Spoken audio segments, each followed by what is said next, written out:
Hello, it's Deepa from the Beaumont Library with your recommended read. Today I'll be reading an excerpt from The Call of the Wild by Jack London and published by Hamlin.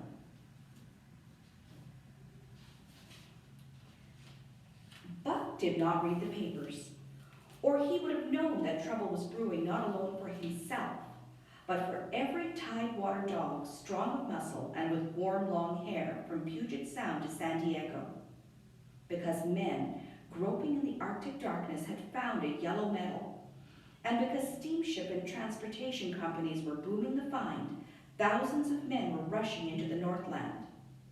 These men wanted dogs, and the dogs they wanted were heavy dogs with strong muscles by which to toil and furry coats to protect them from the frost. Buck lived at a big house in the sun-kissed Santa Clara Valley. Judge Miller's Place, it was called. It stood back from the road, half hidden among the trees, through which glimpses could be caught of the wide, cool veranda that ran around its four sides. The house was approached by graveled driveways which wound about through wide-spreading lawns and under the interlacing boughs of tall poplars. At the rear, things were on an even more spacious scale than at the front. There were great stables where a dozen grooms and boys held forth, rows of vine-clad servants' cottages, an endless and orderly array of outhouses, long grape arbors, green pastures, orchards, and berry patches. Then there was the pumping plant for the artesian well, and the big cement tank where Judge Miller's boys took their morning plunge and kept cool in the hot afternoon. And over this great domain Buck ruled. Here he was born, and here he had lived the 4 years of his life. It was true, there were other dogs. There could not but be other dogs on so vast a place, but they did not count. They came and went, resided in the populous kennels, or lived obscurely in the recesses of the house after the fashion of Toots the Japanese pug, or Isabel the Mexican hairless. Strange creatures that rarely put their nose out of doors or set foot to ground. On the other hand, there were the fox terriers, a score of them at least, who yelped fearful promises at Toots and Isabel looking out of the windows at them and protected by a legion of housemaids armed with brooms and mops. But Buck was neither house dog nor kennel dog. The whole realm was his. He plunged into the swimming tank or went hunting with the judge's sons.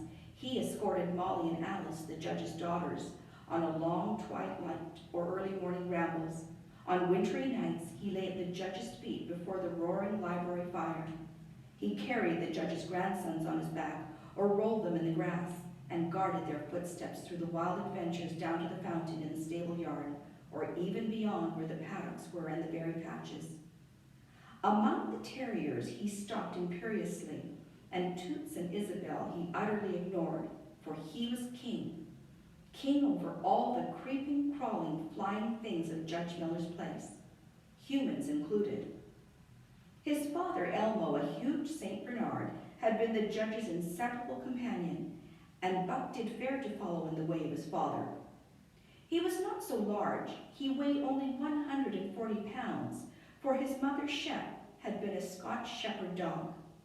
Nevertheless, 140 pounds, to which was added the dignity that comes of good living and universal respect, enabled him to carry himself in a right royal fashion. During the 4 years since his puppyhood, he had lived the life of a sated aristocrat. He had a fine pride in himself, was ever a trifle egotistical, as country gentlemen sometimes become because of their insular situation. But he had saved himself by not becoming a mere pampered house dog. Hunting and kindred outdoor delights had kept down the fat and hardened his muscles, and to him, as to the cold-tubbing races, the love of water had been a tonic and a health preserver.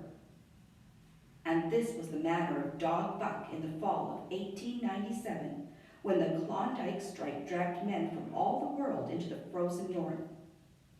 But Buck did not read the newspapers, and he did not know that Manuel, one of the gardener's helpers, was an undesirable acquaintance. Manuel had one besetting sin. He loved to play Chinese lottery. Also, in his gambling, he had one besetting weakness, faith in a system. and this made his damnation certain. For to play a system requires money, while the wages of a gardener's helper do not lap over the needs of a wife and numerous progeny. And that was an excerpt from The Call of the Wild. I hope you check it out.